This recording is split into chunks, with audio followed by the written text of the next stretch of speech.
Okay so आज हम updated PD 365 का इकोनॉमी जो सेक्शन है वो पढ़ने वाले हैं। So let's begin.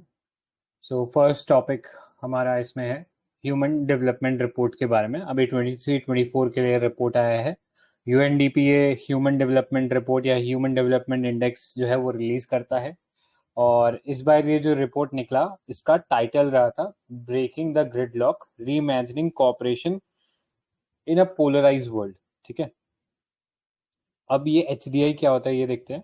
एच या human development index, this is published by UNDP since 1990।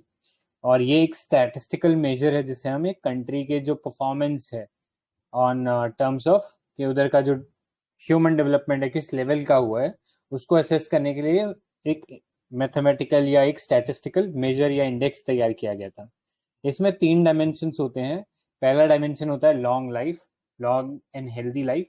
Second होता है नॉलेज एंड थर्ड होता है डिसेंट स्टैंडर्ड ऑफ लिविंग। ठीक है, ये 3 इसके स्टैंडर्ड होते हैं। फिर इसको असेस करने के लिए अपने अपने डिफरेंट इंडेक्स होते हैं। जैसे अगर हम नीचे देखें तो यहाँ पे आप देख सकते हो long life and healthy life के लिए हमारे पास इंडिकेटर है लाइफ एक्सपेक्टेंसी एंड बर्थ।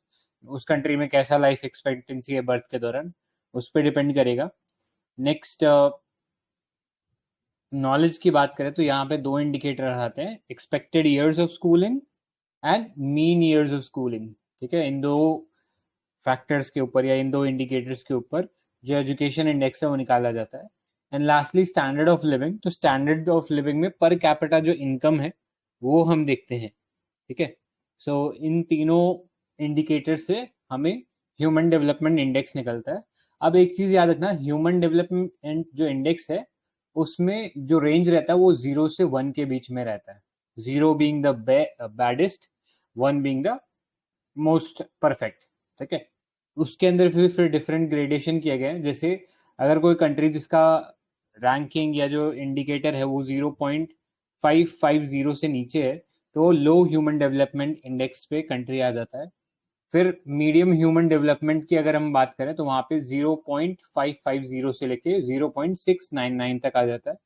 फिर थर्ड है 0.700 टू 0.799 एंड ये हाई ह्यूमन डेवलपमेंट इंडेक्स में आ जाता है या ग्रुप में आ जाता है। And lastly very high human development, यहाँ पे मोर देन 0.8 जो है वो इंडिकेटर आता है एच का।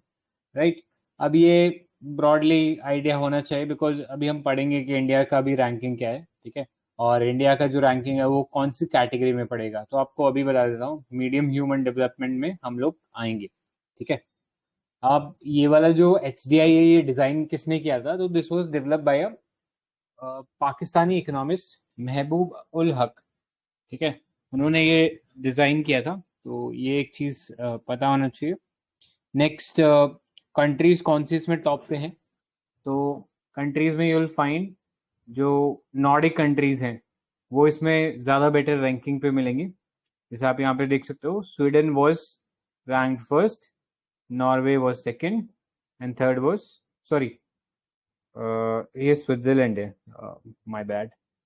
तो इसको करेक्ट कर लेना, ये स्विट्जरलैंड है फर्स्ट पे, followed by Norway and then Iceland. ठीक है, तो ये हो गई टॉप 3 कंट्रीज। अब इंडिया की फाइंडिंग की बात करते हैं तो इंडिया का रैंक इम्प्रूव है। लास्ट टाइम हम 135 पे थे, अब हम इम्प्रूव करके 134 पे हैं। मतलब बहुत सिग्निफिकेंट नहीं है बट ये बुरा भी नहीं है, मतलब पहले से तो एटलीस्ट बेटर सिचुएशन में है। राइट, बट अगर 2018 में कंपेयर करें तो हम 130 पोजीशन पे थे। राइट, सो ज़्यादा कोई हम बोल नहीं सकते कि बहुत इम्प्रूवमेंट हुआ है। मोर और लेस हम वहीं उसी एरिया में ही रिवॉल्व कर रहे हैं।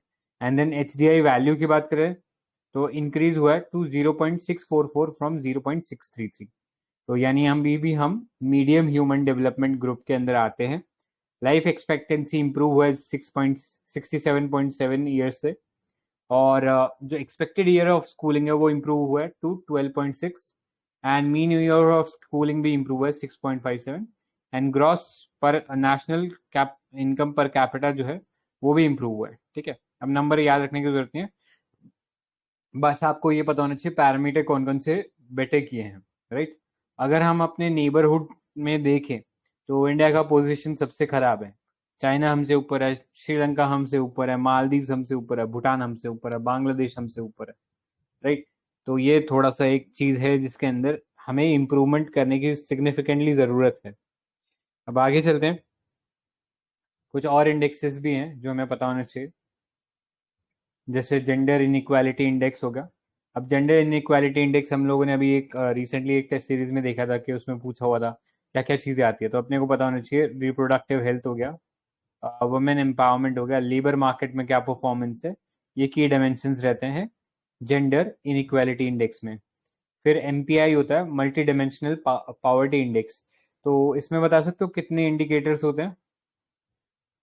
What are the number of indicators in the multi dimensional poverty index? International 10, national 12। Very good. Pillar 3 ही है, बट जो इंडिकेटर्स हैं वो फिर ज़्यादा हो जाते हैं, तो you will find 10 in the MPI, जो कि यूएनडीपी वगैरह निकालता है, और इंडिया का जो है वो नीति आयोग निकालता है, राइट। तो उसमें 12 इंडिकेटर्स हैं। फिर जेंडर डेवलपमेंट इंडेक्स भी है, ठीक है। ये दो तीन छोटे छोटे और इंडेक्स हैं, सो थोड़ा बहुत देख लेना इनके बारे में, जस्ट रिमेंबर द फैक्ट्स। अगर ओवरऑल बात करें तो इंडिया ने बेटर किया है जेंडर इनइक्वालिटी इंडेक्स के अंदर, हम लोगों ने जंप किया 14 प्लेसेस का, ठीक है। मल्टी डायमेंशनल पावर्टी की बात करें तो उसमें हम लोगों ने 230 मिलियन पीपल को मल्टी डायमेंशनल पावर्टी में से निकाला भी है, बट अभी भी उतना ही जो नंबर है वो अभी भी मल्टी डायमेंशनल पावर्टी के अंदर है, राइट, 2021 के अंदर। Next gender disparity, gender development index की बात करें तो उसमें एब्सोल्यूट डेविएशन है from gender parity of more than 10%। फिर inequality adjusted human development index की बात करें तो इंडिया की पोजीशन इसमें काफ़ी डिक्लाइन हुई है, मतलब इससे पता लगता है कि इनइक्वालिटी का बहुत ज़्यादा राइज हुआ है। फिर है planetary pressures adjusted human development index. तो ये बेसिकली ह्यूमंस की वजह से जो नेचर है और उस पे होने वाला इफेक्ट, और उसके फिर जो नेगेटिव एक्सटर्नलिटी हमें कैसे इफेक्ट करते हैं उसके बारे में ये इंडेक्स बनाया हुआ है। So with 3% difference from HDI value, India ranks 127, ठीक है। सो ये कुछ रिपोर्ट्स से जो पता होनी चाहिए। आगे यूएनडीपी के बारे में बात करें तो ये यूएन का एक एजेंसी है, 170 कंट्रीज में काम करता है, जिसका काम है पावर्टी को इरेडिकेट करना और रिड्यूस करना है इनइक्वालिटी को। दिस वाज एस्टैब्लिश्ड इन 1966, ठीक है। तो ये चीज़ याद रख लेना। और रिपोर्ट में हम लोगों ने देखा, ह्यूमन डेवलपमेंट रिपोर्ट अभी हम लोगों ने स्टडी किया, इसके अलावा जो global multi dimensional poverty index है वो ये निकालता है, ठीक है। आगे चलते हैं, नेक्स्ट देखो, हाउस होल्ड कंजम्पशन एक्सपेंडिचर सर्वे 22-23। सो काफ़ी लंबे समय के बाद ये जो रिपोर्ट है ये आया है, और ये रिपोर्ट निकाला किसने? ये निकाला नेशनल सैंपल सर्वे ऑफिस ने, और ऑलमोस्ट 10 साल के गैप के बाद आया है। इनिशियली जब ये फॉर्म हुआ था, this was formed way back in I guess 1950s में चालू हो गया था, और तब से ना ये 5-5 सालों के गैप के साथ आ रहा था, बट अभी ये इसमें बहुत ज़्यादा डिले हुआ। एंड एक गवर्नमेंट, ये प्रेजेंट गवर्नमेंट का ये क्रिटिसिज्म भी है एक मेजर, कि बहुत सारी रिपोर्टों को इन लोगों ने डिले किया है, राइट, जिसकी वजह से जो डेटा एक वर्दीनेस थी वो कहीं ना कहीं क्वेश्चन में आती है हर बार, राइट। सो ये हाउस होल्ड कंजम्पशन एक्सपेंडिचर सर्वे, इसका ऑब्जेक्टिव क्या था? This was basically designed to collect information on the consumption of goods and services by the household, कि हमारे जो इंडिया में जो परिवार है वो कैसे अपना खर्चा करता है, क्या क्या चीज़ें जो गुड्स हैं उन्हें परचेज करता है, या क्या क्या सर्विसेज परचेज करता है, राइट। उसके बारे में हमें इस रिपोर्ट के थ्रू डेटा मिलता है, और उस रिपोर्ट से फिर हम फर्दर पता लगा सकते हैं कि कौन सा हमारे लिए जो सेक्टर है वो क्रिटिकल इकोनॉमिक ग्रोथ का है, जीडीपी का क्या लेवल है, जीडीपी में एग्जैक्टली क्या इश्यूज हैं, पॉवर्टी लेवल क्या है, कंज्यूमर प्राइस इन्फ्लेशन ठीक है कि नहीं है, उसको मेजर करने का तरीका। तो ये सारी चीज़ों का आइडिया या बाकी सारे जो रिपोर्ट्स है उनको कहीं ना कहीं सपोर्ट करता है ये रिपोर्ट, ठीक है। अब ये निकालता कौन है? तो हम लोगों ने बात किया था एनएसएसओ इसे निकालता है, और ये जो एनएसएसओ है ये बेसिकली एक ऑफिस है under the ministry of statistics and programme implementation, ठीक है। सो ये याद रख लेना, एनएसएसओ कैसे एस्टैब्लिश हुआ था। दिस वाज एस्टैब्लिश इन 1966, और भी बहुत सारी रिपोर्ट निकालता है, जैसे पीरियोडिक लेबर फोर्स पार्टिसिपेशन सर्वे, ठीक है, PLFS निकालता है। इसके अलावा जो रूरल और अर्बन प्राइसेस हैं उसके बारे में डेटा निकालता है। अर्बन जो एरिया यूनिट्स है वो कितना होता है उसके बारे में ये सर्वे रिपोर्ट निकालता है, राइट। तो ये कुछ इंपॉर्टेंट डिटेल्स है। और अभी ये वाला जो रिपोर्ट है सबसे लेटेस्ट है 22-23 का, 10 सालों के गैप में आया, यानी इससे पहले जो रिपोर्ट आया था वो 2011-12 में आया था, ठीक है। अब फाइंडिंग क्या है वो इम्पोर्टेंट है, ये वाला पार्ट इज इम्पोर्टेंट, ठीक है। तो ओवरऑल ट्रेंड की बात करें, सो एवरेज मंथली पर कैपिटा जो कंजम्पशन एक्सपेंडिचर है दैट हैज बीन इंक्रीजिंग, ठीक है। वो इंक्रीज हो रहा है सिंस 1999 टू 2000, वहां से वो बेस ईयर अगर हम माने तो वहां से कंटिन्यूसली राइज हो रहा है हमारे एक्सपेंडिचर में, which is a good thing. मतलब लोगों के पास पैसा आ रहा है और वो ज़्यादा पैसा खर्च कर रहे हैं, ठीक है। अब उसमें फिर वो सैलरीज भी इंक्रीज होती है, इन्फ्लेशन भी इंक्रीज होता है, तो वो सब चीज़ें हैं। और it has increase around 2.6 times in the rural areas and 2.5 times in the urban areas. Rural areas में पिछले अगर 20 सालों की बात करें तो जो स्पेंडिंग है रूरल हाउस होल्ड की वो बढ़ी है, which is again a good thing. Next state wise variation की बात करें तो सबसे ज़्यादा अगर हाउस होल्ड में एक्सपेंडिचर किसी स्टेट में हो रहा है तो वो सिक्किम है, ठीक है। एंड लोएस्ट जो है छत्तीसगढ़ में है, right. 9 states are lagging behind the national average, और 9 स्टेट्स हमारे नेशनल एवरेज के पीछे। और अगर हम बात करें एग्रीकल्चर हाउस होल्ड का, तो उनका जो कंजम्पशन है that has fallen behind the rural average for the first time. तो ये एक पिक्यूलियर चीज़ हुआ कि जो लोग एक्सपेंडिचर जिनका एक्सपेंडिचर एग्रीकल्चर के थ्रू चल रहा है उनका जो एक्सपेंडिचर था वो कम था than the rural average, right. Generally हम कंसीडर करते हैं कि रूरल लोग और जो एग्रीकल्चर हाउस होल्ड होते, क्योंकि एग्रीकल्चर हाउस होल्ड भी अगेन रूरल एरियाज में ही होते हैं, तो वी एक्सपेक्ट कि दोनों का बराबर होगा, लेकिन इस बार देखा गया कि एग्रीकल्चर हाउस होल्ड का जो एक्सपेंडिचर था वो कम था, ठीक है। और अगर हम वैसे डिसएडवांटेजेस सेक्शंस में देखें तो यू विल फाइंड कि रूरल एरियाज में एसटीज जो है, शेड्यूल्ड ट्राइब जो कम्युनिटी है, उनका काफ़ी लो होता है हाउस होल्ड एक्सपेंडिचर। और जब यही सेम सिनेरियो हम अर्बन एरियाज में देखते हैं तो हम देखते हैं जो शेड्यूल कास्ट होता है उनका ये जो हाउस होल्ड एक्सपेंडिचर है ये काफ़ी कम होता है, ठीक है, compare to the people other people और other household in the urban areas, right. तो ये एक इंपॉर्टेंट डिटेल है जो इसमें से निकल कर आई है। इससे ज़्यादा इसमें आई डोंट थिंक कुछ काम का है। So we can move ahead, आगे चलते हैं। नेक्स्ट देखो SDG रिपोर्ट 2024, ये किसने निकाली है? तो ये UN एस्केप ने निकाली है। UN एस्केप मतलब United nation economic and social commission for Asia Pacific. इन्होंने ये SDG प्रोग्रेस रिपोर्ट निकाली है। अब नाम से आपको पता लग रहा है कि एशिया पैसिफिक के बारे में ही बात करूंगा, तो ये जो रिपोर्ट है ये भी अगेन एशिया पैसिफिक के बारे में ही बात करती है, और एशिया पैसिफिक में इंडिया भी आ जाता है, राइट। फॉर दैट रीजन ये हमारे लिए इम्पोर्टेंट हो जाता है। सो ये जो UN के जो सस्टेनेबल डेवलपमेंट गोल हैं जो कि टोटल 79 नंबर, राइट। सो ये जो 17 गोल्स हैं इस पे क्या कंट्रीज प्रोग्रेस कर रही हैं, या ये जो रीजन है एशिया पैसिफिक वाला वो कितनी प्रोग्रेस कर रहा है, उससे अचीव कर पाएगा कि नहीं कर पाएगा, उसके बारे में ये रिपोर्ट बताता है। और इस रिपोर्ट की जो फाइंडिंग थी उसमें एक चीज निकल के आई कि अभी जो हमारा लेवल है of the progress in the SDG goals, इस प्रोग्रेस से हम 2062 यानी 2062 तक भी ये जो टारगेट है SDG गोल को अचीव नहीं कर पाएंगे, राइट। वैसे SDG गोल को अचीव करने का टारगेट क्या है, किसी को आइडिया? 2030। करेक्ट, 2030 है, बट हम 2062 तक भी इसको अचीव नहीं कर पाएंगे, मतलब 32 साल का डिले हो गया, ठीक है। तो ये पता होना चाहिए। अब ये जो UN एस्केप है ये एक one of the 5 regional commissions है ऑफ द यूनाइटेड नेशन। इसका हेडक्वार्टर है बैंकॉक में, थाईलैंड के अंदर, ये याद रखना।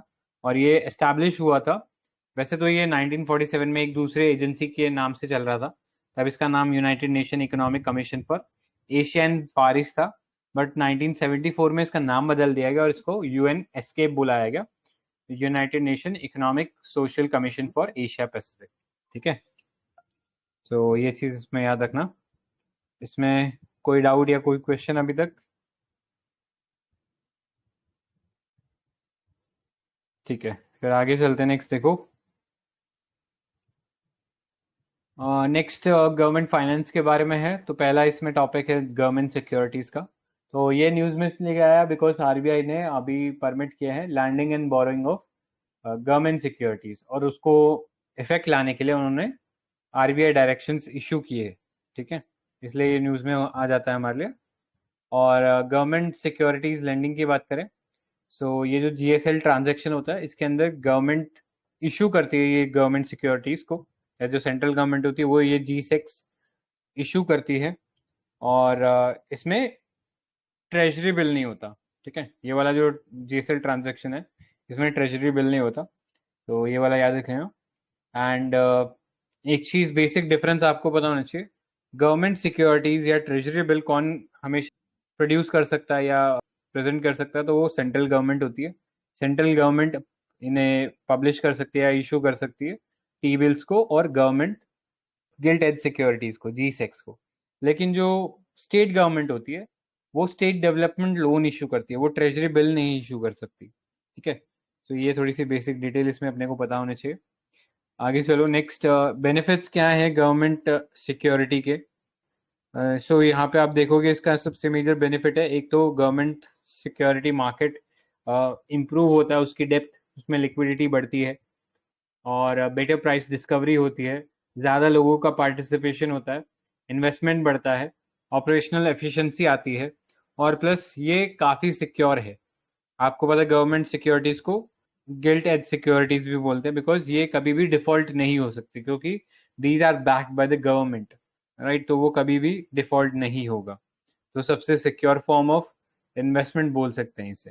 ठीक है, अब ये एक ट्रेडेबल इंस्ट्रूमेंट है, मतलब सपोज आपने गवर्नमेंट सिक्योरिटीज खरीदी तो आप आगे इसे किसी को बेच भी सकते हो, राइट। और इसके थ्रू गवर्नमेंट के ऊपर ऑब्लिगेशन बनता है कि आपको जब मेच्योरिटी हो जाता है उस बॉन्ड का, तो उसके बदले में जितना भी प्रॉमिस्ड अमाउंट है वो गवर्नमेंट को आपको देना ही पड़ेगा, राइट। सो गवर्नमेंट का डेट ऑब्लिगेशन बनता है इसके ऊपर। और ये इसके अंदर फिर कैटेगरी, जैसे टी बिल्स की बात करें तो T bill generally short term investment के लिए चाहिए होता है। यहाँ पे आपको मेच्योरिटी जो होती है वो 1 साल से कम में मिलती है। 1 साल से कम मतलब इसमें 4 टाइप के ट्रेजरी बिल्स हो सकते हैं, 91 days, 182 days and 364 days. Number आप देख ही सकते हो, एक दूसरे के मल्टीपल हैं, राइट। और 364 जो है वो 1 साल से कम की अवधि में आ जाता है। तो ट्रेजरी बिल जो है 1 साल की कम के अवधि में इशू किए जाते हैं। ठीक है, तो शॉर्ट टर्म पैसा चाहिए तो गवर्नमेंट टी बिल्स इशू करेगा। इससे सपोज लॉन्ग टर्म चाहिए, मतलब 1 साल से ज़्यादा चाहिए, तो डेटेड गवर्नमेंट सिक्योरिटीज जो है वो गवर्नमेंट रिलीज करता है। अब एक चीज याद रखना, ये जो टी बिल्स होते हैं ये जीरो कूपन सिक्योरिटीज होते हैं। जीरो कूपन सिक्योरिटी का मतलब क्या है कि इसके ऊपर आपको कोई इंटरेस्ट नहीं मिलता। इसके ऊपर एक फेस वैल्यू लिखा होगा कि सपोज ये बॉन्ड जो है ये 1,000 रुपए का है, लेकिन जब आप खरीदने जाओगे तो वो गवर्नमेंट बोलेगी हाँ ठीक है ये 1,000 रुपए का है, बट अभी हम आपको डिस्काउंट पे दे देते हैं 900 रुपीज में। तो आप 900 में ले लीजिए और 1 साल बाद आइए या 2 साल बाद आइए और फिर हमसे 1,000 रुपीज ले जाइए, राइट। सो इस तरीके से आपको कोई इंटरेस्ट नहीं मिला, बट गवर्नमेंट ने पहले से ही आपको डिस्काउंट पे दे दिया था वो कूपन। और 1 साल बाद या जो भी मेच्योरिटी पीरियड के बाद आप गए तो आपको 100 रुपीज का प्रॉफिट हो गया। इस तरीके से इससे प्रॉफिट होता है। ठीक है, तो ये बताना चाहिए। और फिर डेटेड जो सिक्योरिटीज होती है वो मल्टीपल मोर देन 1 ईयर के लिए होती है। और यहाँ पे मेच्योरिटी जो है वो लंबे समय के लिए रहती है, राइट। और इसके अलावा जैसे मैंने बताया स्टेट डेवलपमेंट लोन्स इशू करता है स्टेट गवर्नमेंट, बिकॉज वो टी बिल्स इशू नहीं कर सकते। अब ये जो गवर्नमेंट सिक्योरिटी मैनेज करने का जो काम होता है ये आरबीआई करता है, इसीलिए हम आरबीआई को बोलते हैं banker to the government, right. It acts और it function as a bank to the government, और उनके बिहाफ पे ये इशू करता है, या फिर ये जो ऑक्शन है इन गवर्नमेंट सिक्योरिटीज का ये करवाता है। इसका एक प्लेटफॉर्म है, इट्स कॉल्ड ई कुबेर। ठीक है, ई कुबेर प्लेटफॉर्म के ऊपर ये ऑक्शन किए जाते हैं, तो जो भी इंटरेस्टेड बायर्स होते हैं वो जाके ले सकते हैं। अब आपको पता होना चाहिए पहले केवल ये इंस्टीट्यूशंस के लिए था, बट अब फॉरेन जो इंस्टीट्यूशन है वो भी इन्वेस्ट कर सकते हैं। साथ साथ जो इंडिविजुअल्स हैं, सपोज आप चाहते हो गवर्नमेंट सिक्योरिटीज में इन्वेस्ट करना, तो आप भी डायरेक्टली ई कुबेर पे जाकर इन्वेस्ट कर सकते हो। ठीक है, सो ये चीज़ इसमें पता होनी चाहिए। अब कुछ गवर्नमेंट इनिशिएटिव्स रिगार्डिंग G6, जैसे आपको पता होगा open market operation, sterilisation operation, right, ये सारी चीज़ें RBI करता रहता है time to time, so as to manage the government securities. ठीक है, सो ये पता होना चाहिए। इतने पार्ट में कोई एडिशन या कोई डाउट? ठीक है, फिर आगे चलते हैं। नेक्स्ट देखो, स्टेट गवर्नमेंट गारंटीज। तो RBI का ये एक रिपोर्ट है, report of the working group on the state government guarantees. तो आपको पता है जब भी कोई लोन लेते हो उसके बदले कुछ गारंटी देनी पड़ती है। अब जब गवर्नमेंट ऑफ इंडिया कोई लोन लेती है तो वो गारंटी किस चीज़ की देती है? कंसोलिडेटेड फंड ऑफ इंडिया की देती है। सिमिलरली कोई स्टेट गवर्नमेंट को अगर पैसा उठाना है तो वो गारंटी किसका देगा? वो कंसोलिडेटेड फंड ऑफ स्टेट का गारंटी देगा। ठीक है, सो यहाँ पे जो स्टेट गारंटी है उनका ये एक लीगल ऑब्लिगेशन है कि जो स्टेट है that will make payment and protect an investor from the risk of default by the borrower, right? अब ये कॉन्स्टिट्यूशनल बैक्ड प्रोविजन है, मतलब article 292 of the constitution of India extends the executive power of the union to giving the guarantees on the security of the consolidated fund of India. यानी अगर government कोई loan उठाना चाहती है, हमारी government कोई लोन उठाना चाहती है तो वहां पे वो कंसोलिडेटेड फंड ऑफ इंडिया को सिक्योरिटी के तौर पर रख सकती है। ठीक है, सिमिलरली स्टेट के पास भी ये पावर है अंडर आर्टिकल 293। तो ये याद रखना, आर्टिकल 292, 293 ये स्टेट और सेंटर की गारंटी के बारे में बात करते हैं। ठीक है, अब स्टेट गवर्नमेंट अगर खुद का कोई लोन उठाते है तो उसके लिए भी ये गारंटी दे सकती है, या फिर अपने किसी स्टेट यूनिट का, फॉर एग्जाम्पल कोई स्टेट का पब्लिक सेक्टर इंटरप्राइज है या कोई कोऑपरेटिव बैंक है या कोई लोकल बॉडी है, उसके लिए सपोज कोई उन्हें पैसा उठाना है तो वहां पर भी सिक्योरिटी के तौर पे अपना जो कंसोलिडेटेड फंड ऑफ स्टेट है उसको रख सकते हैं गारंटी के तौर पे। ठीक है, सो ये पता होना चाहिए। अब इसमें कुछ ट्रेंड देखने को मिले हैं इन स्टेट गारंटीज में, तो ये थोड़ा सा अपना को आइडिया होना चाहिए। अभी जो आउटस्टैंडिंग गारंटीज है फॉर द पीरियड 2018 टू 2021, यहाँ पे देखा गया कि जो गवर्नमेंट सिक्योरिटीज है या जो गारंटीज दी हुई हैं स्टेट गवर्नमेंट ने, they were less than 10% of the state GSDP, जो स्टेट का ग्रॉस डोमेस्टिक प्रोडक्ट है उसके 10% से लेस है। ठीक है, नेक्स्ट अगर बात करें कि हायर आउटस्टैंडिंग गारंटी लेवल्स कौन कौन से स्टेट के हैं, उसमें आप देखोगे सिक्किम है, तेलंगाना है 12% के पास, देन आंध्र प्रदेश है 10% के पास, एंड उत्तर प्रदेश है 8.8% के पास। यानी इन स्टेट्स ने बहुत ज़्यादा गारंटीज जो है इनकी आउटस्टैंडिंग है अभी भी। ठीक है, तो ये थोड़ा सा डिफॉल्ट होने के चक्कर में भी इशू के तौर पे देखा जाता है। ठीक है, नेक्स्ट पोटेंशियल रिस्क क्या होते हैं स्टेट गवर्नमेंट गारंटीज के? एक तो मॉरल हैजार्ड हो जाता है, ये गारंटी मॉरल हैजार्ड क्रिएट कर सकता है, leading to guaranteed entity being sub optimal in performing its obligation. तो अगर सपोज कोई पब्लिक सेक्टर एंटरप्राइज पैसे उठाता है बट उसे पता है कि हाँ ये तो गवर्नमेंट ने बैक कर रखा है कंसोलिडेटेड फंड ऑफ स्टेट से, उसमें तो पैसे आ ही जाएंगे किसी तरीके से, तो वो अपनी परफॉर्मेंस अच्छा नहीं करते हैं, राइट। इससे फिजिकल रिस्क भी बढ़ सकता है, जैसे मैंने बताया सब नेशनल बैंकरप्सी एक टर्म इसके लिए इस्तेमाल होता है। सब नेशनल मतलब स्टेट के लेवल पे बैंकरप्सी आ जाएगा, राइट। दूसरा, इससे क्राउडिंग आउट भी होता है, बिकॉज बहुत ज्यादा जब गारंटी ले लेते हैं गवर्नमेंट तो इससे प्राइवेट जो लेंडर्स होते हैं वो डिस्करेज होते हैं, राइट, और फिर वो पैसा लेकर बाहर चले जाते हैं, इन्वेस्टमेंट नहीं आता है, राइट। तो ये एक इशू है, ये पता होना चाहिए। आगे चलते हैं, नेक्स्ट हेडिंग बैंकिंग रहेगा।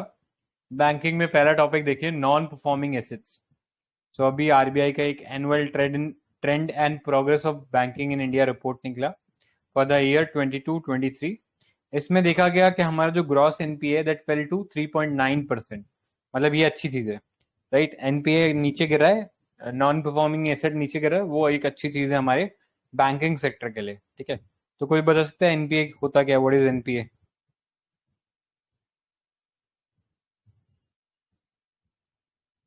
कोई भी अगर एसेट 90 डेज तक रिटर्न या कुछ उससे इंटरेस्ट या वो चीज़ अपने को नहीं मिलती है तो फिर RBI उसको या बैंक उसको नॉन परफॉर्मिंग एसेट की कैटेगरी में डिक्लेयर कर देते हैं। करेक्ट। ऐसा कोई एसेट जिसके ऊपर इंटरेस्ट या प्रिंसिपल नंबर दिन से ज़्यादा में नहीं आया है, then it is considered as NPA, non performing asset. अब नॉन परफॉर्मिंग एसेट के भी फर्दर कैटेगराइजेशन होते हैं। अगर आप डिटेल में देखोगे तो ऐसा एसेट जो कि नॉन परफॉर्मिंग रहा है फॉर लेस देन 12 मंथ, ठीक है, मतलब एनपीए होने के बाद 12 महीने तक उसके ऊपर कोई प्रोग्रेस नहीं हुआ है, तो वो सब मतलब विद इन 12 मंथ्स, तो उसे सब स्टैंडर्ड एसेट बोलेंगे। अगर एनपीए वो 12 महीने से ज़्यादा रह गया तब उसे डाउटफुल एसेट की कैटेगरी में डाल देंगे। और अगर वो लंबे इससे भी लंबे समय तक रह गया तो वहाँ पे जब बैंक्स को लगता है कि आप इसमें से पैसा अगर निकालने जाएंगे तो सामने से और पैसा लगेगा ऐसे एसेट में, तो फिर उसे लॉस एसेट डिक्लेयर कर देते हैं, ठीक है। तो ये पता होना चाहिए। और इसके आगे फिर क्या होता है, इसका आगे क्या क्लियरेंस होता है, तो यहाँ पे फिर बैंक्स आगे अपनी बैलेंस शीट को इम्प्रूव करने के लिए उसे राइट ऑफ कर देते हैं, उसे अपनी बैलेंस शीट में से हटा देते हैं, ठीक है। तो ये कुछ अकाउंटिंग प्रैक्टिसेस है। अब देखो एनपीए जब बढ़ता है तो डेफिनेटली बैंक्स के ऊपर प्रेशर आता है। इससे बैंक्स जो है अब आगे फर्दर लेंडिंग नहीं कर सकते, गवर्नमेंट को बैंक्स को नुकसान होता है, उनका प्रॉफिट डाउन जाता है, वो फर्दर लेंडिंग भी नहीं कर सकते। उनको ये जो लॉस हुआ उसके अगेंस्ट प्रोविजन रखना पड़ता है। प्रोविजन मतलब कुछ अमाउंट ऑफ पैसा उन्हें रिजर्व रखना पड़ेगा कॉन्टेंजेंसी को मानकर, कि सपोज ये पैसा डूबा हुआ था तो हमें उतना पैसा थोड़ा सा सिक्योर करके रखना पड़ेगा, राइट। सो ये सारे रीजंस की वजह से बैंक सफर करते हैं एक सिंड्रोम से, जिसे हम बोलते हैं डबल डेफिसिट बोलते हैं क्या उसे, sorry twin balance sheet syndrome, correct, twin balance sheet syndrome बोलते हैं, जहाँ पे एक तरफ ये एनपीएस की वजह से लॉस हो रहा है, दूसरी तरफ उनका जो आगे लोन देने की जो कैपेबिलिटी है वो भी रिड्यूस हो जाती है, ठीक है। तो लॉस जो हुआ तो हुआ, साथ साथ आगे जो लैंड करने की कैपेबिलिटी थी वो भी कम हो जाती है, तो वो जो प्रॉफिट और आना था वो कम हो जाता है, ठीक है। सो ये थोड़ा सा पता होना चाहिए। अब गवर्नमेंट ने क्या क्या स्टेप्स लिए हैं एनपीए को रिजॉल्व करने के लिए। पहला सरफेसी एक्ट था, SARFAESI act securitisation and reconstruction of financial asset and enforcement of security interest act 2002। तो इसके थ्रू सपोज आपने कोई लोन लिया, आप लोन नहीं चुका रहे हो, तो बैंक के पास राइट है कि जो भी आपने उस टाइम लोन लेते वक्त कोलेटरल रखा था, सपोज किसी ने प्रॉपर्टी रखी या किसी ने ज्वेलरी वगैरह रखी, तो वो बैंक उसे पोजेस कर सकता है, राइट। वहां पे फिर आप रोक नहीं सकते बैंक को, ठीक है। नेक्स्ट, डेट रिकवरी ट्राइब्यूनल्स बनाए हैं which were established under the Recovery of Debts and Bankruptcy Act 1993। इसके अलावा इंसॉल्वेंसी एंड बैंक्रप्सी कोड बनाया गया है 2016 का, उसके थ्रू हम इंसॉल्वेंसी को थोड़ा फास्टर कराने की कोशिश कर रहे हैं। Next, national asset reconstruction company बनाया गया है, जो कि एक बैड बैंक की तरह काम करता है। तो ये बैंक से जो एनपीए वो उसको ले लेगा, ठीक है। तो कोई बता सकता है इस एनएआरसीएल के बारे में, इसमें ओनरशिप किसका होगा?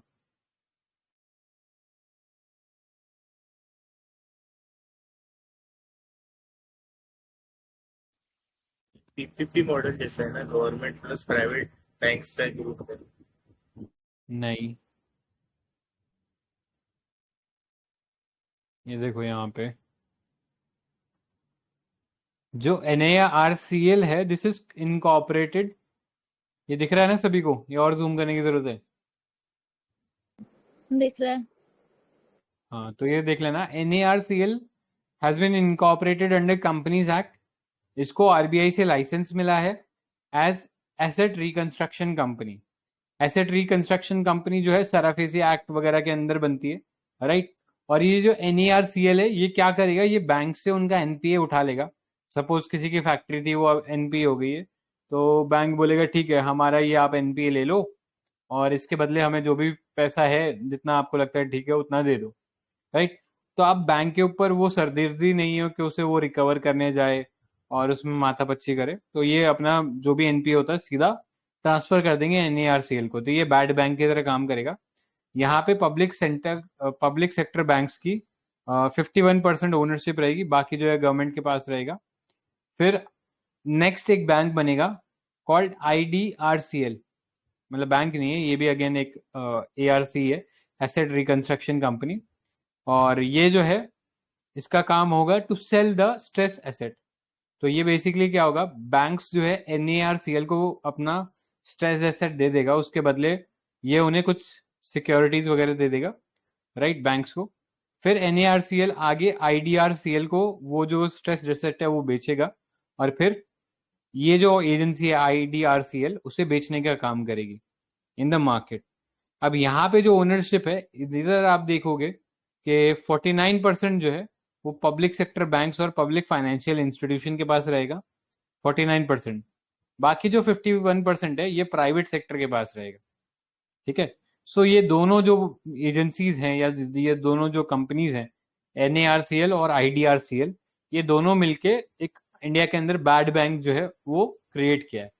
तो बैड बैंक का मतलब ऐसा नहीं कि ये कोई गंदा काम कर रहा है, बैड बैंक का बस इतना ही मतलब है कि ये जो लोन है जो कि NPA हो चुका है, जिसे बैड लोन हम बोलते हैं, उसे रिकवर करने का काम करेगा। राइट, तो ये चीज इसमें पता होनी चाहिए। इतना इतने पार्ट में कोई डाउट या कोई क्वेश्चन? एनी डाउट्स और क्वेश्चन सो फार?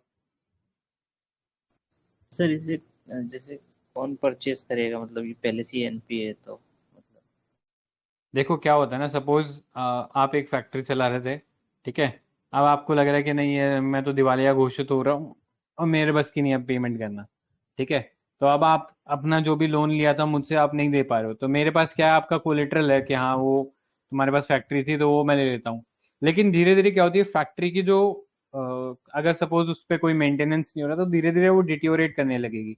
सपोज आज 10 करोड़ की है, अगर कुछ भी काम नहीं हो रहा धीरे धीरे डेप्रिशिएट होगी, 9 करोड़ की हो जाएगी, फिर 7 करोड़ की हो जाएगी। तो ऐसे जो NPA को रिकवर करने में जो डिले लगता था ना, तो अब क्या है, बैंक सीधा बोलेगा कि ठीक है मेरे पास ये NPA पड़ा है, मैं सीधा ये NARCL को दे देता हूँ। ठीक है, तो मैं क्या करूंगा, ये अपना जो NPA इसे पास ऑन कर दूंगा, NARCL इसके बदले में मुझे कुछ सिक्योरिटीज जो है दे देगा। ठीक है, वो सिक्योरिटीज गवर्नमेंट बैक्ड रहेंगी तो उसमें उतना चिंता वाली बात नहीं है, बिकॉज इसमें पब्लिक इंस्टीट्यूशंस जो हैं, जो पब्लिक सेक्टर बैंक्स है वो इसमें इन्वॉल्व है। राइट, फिर इसका काम बस इतना ही होगा कि बैंक को फ्री करना है फ्रॉम दी NPA। आगे इसका एक्सपर्टीज NPA को रिजॉल्व करना नहीं है। NPA को रिजॉल्व करने के लिए हम लोगों ने दूसरी एजेंसी बनाई है कॉल्ड IDRCL। ठीक है, वो उस NPA को लेगा और उसे बेचना चालू करेगा। वो बेच कैसे भी सकता है, उसे लिक्विडेट कर सकता है, ऑक्शन कर सकता है, या जैसे भी उसे ठीक लगता है, या किसी और कंपनी को बेच देगा डायरेक्टली। राइट, तो वो सेल कर देगा उस स्ट्रेस एसेट को, फिर उससे जो पैसा बनेगा उसके थ्रू इनका काम चलता रहेगा। ठीक है, तो ये है इसके अंदर बेसिकली फंक्शनिंग में। आई होप क्लियर हुआ होगा। Yes sir. ओके, ठीक है, फिर आगे देखो इंद्रधनुष प्लान। तो ये बेसिकली पब्लिक सेक्टर बैंक जो थे उनको रिवैम्प करने के लिए, मतलब उनमें कैपिटल इन्फ्यूजन करने के लिए। तो आपको वो एक आगे पढ़ेंगे भी हम, कैपिटल एडिक्वेसी रेशियो आता है। डेफिनेशन पता है कैपिटल एडिक्वेसी रेशियो की? What is the definition of CAR, capital adequacy ratio?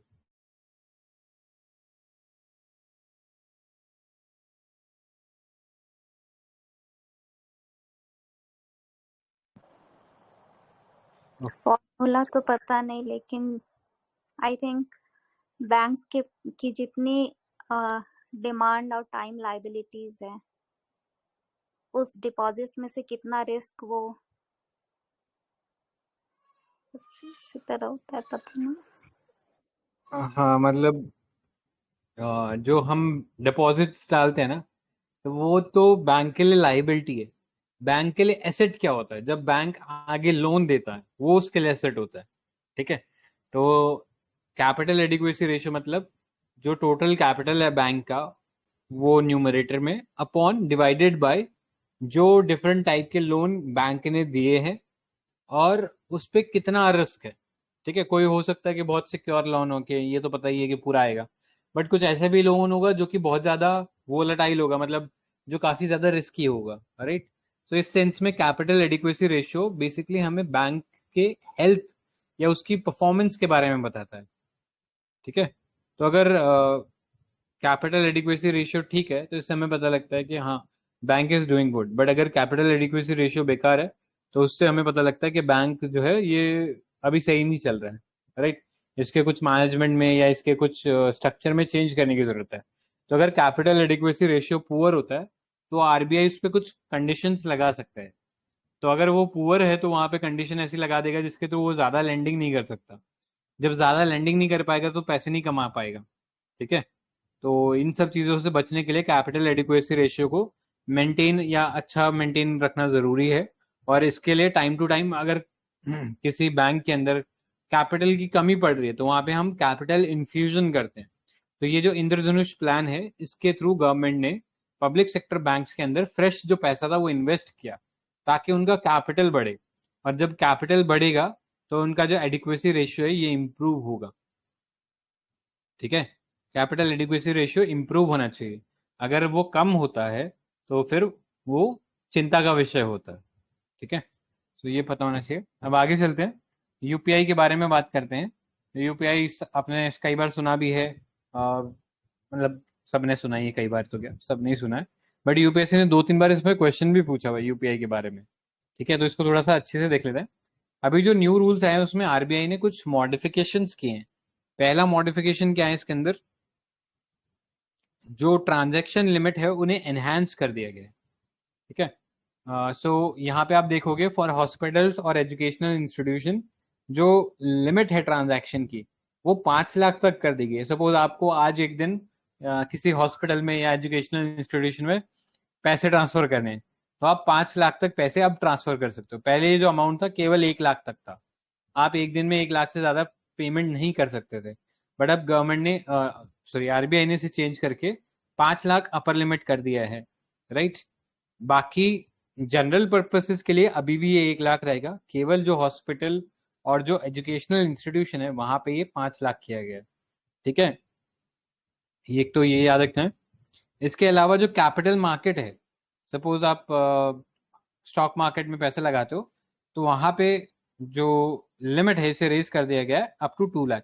तो अगर आप कोई कैपिटल मार्केट में या इंश्योरेंस में हो, राइट, वहां पे यूपीआई जो है अब 2 लाख हो जाएगा, मतलब उसका लिमिट। पहले यहाँ पे भी 1 लाख ही था। ठीक है, नेक्स्ट इंक्रीज कर दिया mandate for recurring online transaction. जैसे आजकल क्या होता है आपने देखा होगा, आप नेटफ्लिक्स का सब्सक्रिप्शन परचेज करने जाते हो तो आपसे पहले ही वो बोल देता है कि हाँ आप रिकरिंग पेमेंट कर लो और आप ले लो, फिर वो क्या होता है अपने आप ही पैसे काटते जाता है। राइट, तो यहाँ पे जो है थोड़ा सा इसमें चेंज किया गया है कि अगर सपोज कोई रिकरिंग किसी को ऑनलाइन ट्रांजैक्शन करवानी है आपसे तो उसके एग्जीक्यूशन पे लिमिट लगाई गई है। पहले ये जो लिमिट थी इसे इंक्रीज किया गया है फ्रॉम 15,000 टू 1 लाख। जैसे क्रेडिट कार्ड वगैरह के जो बिल हो गए इसके ऊपर लिमिट लगा दी गई है। ठीक है, तो अगर किसी टाइम आपका जो बिल है वो 1 लाख से ऊपर जाता है तो वो फिर आपसे बेसिकली एक मैंडेट वापस मांगेगा। ठीक है, कि आप ये पेमेंट करना चाहते हो कि नहीं करना चाहते। अगर वो 1 लाख से कम है तो वो ऑटोमेटिकली कट जाएगा। ठीक है, तो ये याद रखना। Next, setting up of a fintech repository. Repository will be operationalized by आरबीआई's Reserve Bank Innovation Hub in April 2024।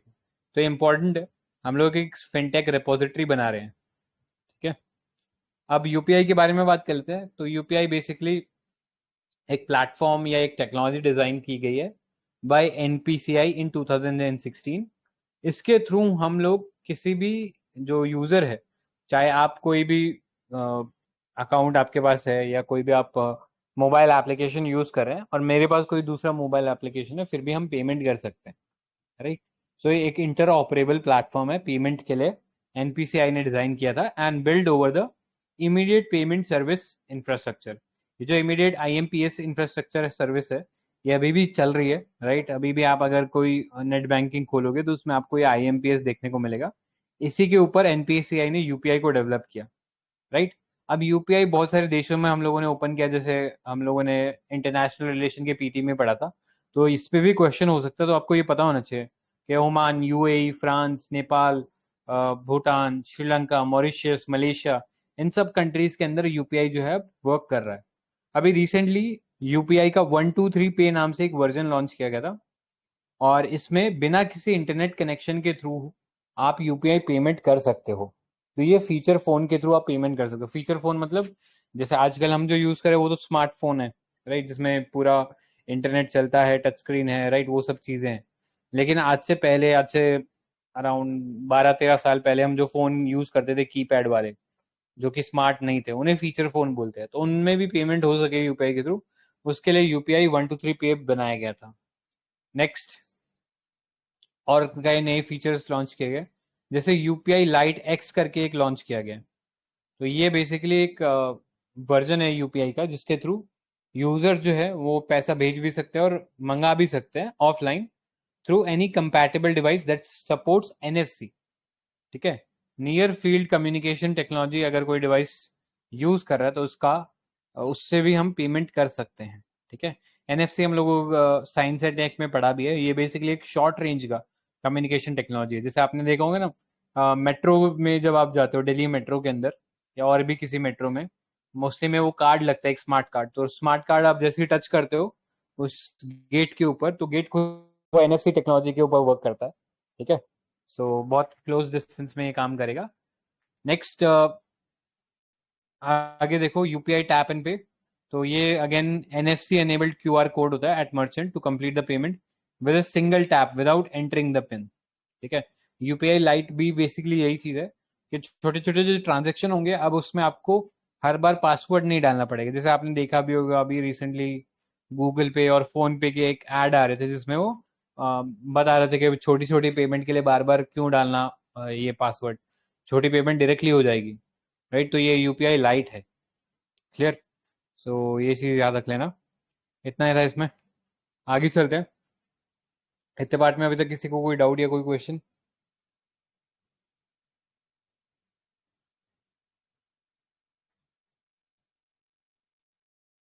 ठीक है, फिर आगे चलते हैं। कार्ड नेटवर्क्स इन इंडिया देखो, आरबीआई ने अभी कुछ बैंक कार्ड्स या कार्ड नेटवर्क्स जो हैं उन्हें ये ऑर्डर किया कि आप स्टॉप करो unauthorise payment using business cards. ठीक है, सो ये जो ऑथराइज कार्ड नेटवर्क्स होते हैं they sometimes tie up with banks and non banks institution for the issuance of debit card और क्रेडिट कार्ड या प्रीपेड कार्ड। जैसे आपने देखा होगा, आपने अगर कोई आपको बैंक से कोई कार्ड मिला है डेबिट कार्ड, तो उस पर लिखा होता है वीजा या मास्टर कार्ड या रूपे। राइट, तो ये डिफरेंट डिफरेंट ये कार्ड नेटवर्क्स हैं जो कि बैंक्स के साथ पार्टनर करके आपको ये जो डेबिट कार्ड, क्रेडिट कार्ड या प्रीपेड कार्ड्स की सर्विसेज प्रोवाइड कराते हैं। ठीक है, इसके बदले में ये इनको क्या फायदा होता है? तो ये बेसिकली जो भी यूजर है जो कि पैसे ले रहा है यूजिंग दिस कार्ड नेटवर्क, तो उससे कुछ फी चार्ज करते हैं। तो उस फी को क्या बोलते हैं? Merchant discount rate. So it's basically a fee is charged to the business by the companies that processes its debit or credit transaction. ठीक है, सपोज आप कोई मर्चेंट हो, आपके पास कोई मशीन लगी हुई है, ठीक है, डेबिट कार्ड की, क्रेडिट कार्ड की, तो जब भी उससे कुछ ट्रांजैक्शन होता है तो उसके बदले में ये जो कार्ड वाली कंपनी है या जो कार्ड नेटवर्क कंपनी है ये आपसे कुछ पैसे ले लेगी। इस तरीके से इनका प्रॉफिट चलता है। और जनरली अभी तक ये दो कंपनीज थी जिन्होंने वर्ल्ड को डोमिनेट कर रखा था, वीजा और मास्टर कार्ड। बट अब बहुत सारी नंबर ऑफ कंपनीज आ गई है। इंडिया ने भी अपना खुद का एक इसमें लॉन्च कर दिया called the RuPay card. I hope सभी ने सुना ही होगा उसके बारे में। रूपे कार्ड भी अगेन एनपीसीआई ने डेवलप किया है, तो ये याद रखना। RuPay is India's indigenous payment network launch by NPCI to facilitate India's entry into global payment market. ठीक है, सो ये याद रख लेना। अभी हमारा जो है डेबिट कार्ड सेगमेंट है is dominated by RuPay which has around 700 million cards and 65% market share. तो ये जो हमारा रुपे कार्ड है इसका जो शेयर है काफी बढ़ गया है। राइट, बट अभी जो वीजा और जो मास्टर कार्ड है वो क्रेडिट कार्ड जो मार्केट है इंडिया में अभी उसे डोमिनेट कर रहे हैं। ठीक है, अब एनपीसीआई के बारे में बात करते हैं। तो आपको पता होना चाहिए this is a not for profit company, और ये बेसिकली इनिशिएटिव है आरबीआई और इंडियन बैंक एसोसिएशन का under the provisions of payment and settlement system act 2007। इसके अंदर ये कंपनी बनाया गया था और इसका काम ये है कि नए नए जो इनोवेशन है फिनटेक सेक्टर से रिलेटेड या फाइनेंस टेक्नोलॉजी से रिलेटेड उसको यूज में लाना। जैसे आईएमपीएस इन्होंने डिजाइन किया है, नेशनल ऑटोमेटेड क्लियरिंग हाउस, ये बैंक के जो चेक्स होते हैं उनके क्लियरिंग के लिए होता है। Aadhaar enabled payment system, UPI, RuPay card etcetera, ये सब एनपीसीआई ने डेवलप किया। ठीक है, तो ये पता होना चाहिए। अब हमारे इंडिया में ये जो पेमेंट एंड सेटलमेंट सिस्टम है इसको कौन रेगुलेट करता है? तो यू शुड नो, आरबीआई इसमें प्राइम रेगुलेटर होता है। और उनके पास पावर कौन से एक्ट के थ्रू आती है? तो अभी जो हमने बात किया payment and settlement system act, उसके अंदर RBI is empowered to regulate the payment system in India. ठीक है, तो ये चीज इसमें याद रखनी है। ऑलराइट, बाकी तो आई डोंट थिंक इसमें कुछ यूजफुल है। मोर मोर सो अपने सब पढ़ ही रखा है। ठीक है, सो आगे चलते हैं, इंश्योरेंस लैंडस्केप। ठीक है, तो इसको आई गेस कल करते हैं। ठीक है, मोस्ट प्रोबेबली 2 सेशंस में इकोनॉमी वाला जो पार्ट है ये कंप्लीट हो जाएगा। तो इतने पार्ट में कोई डाउट या कोई क्वेश्चन तो बताइए।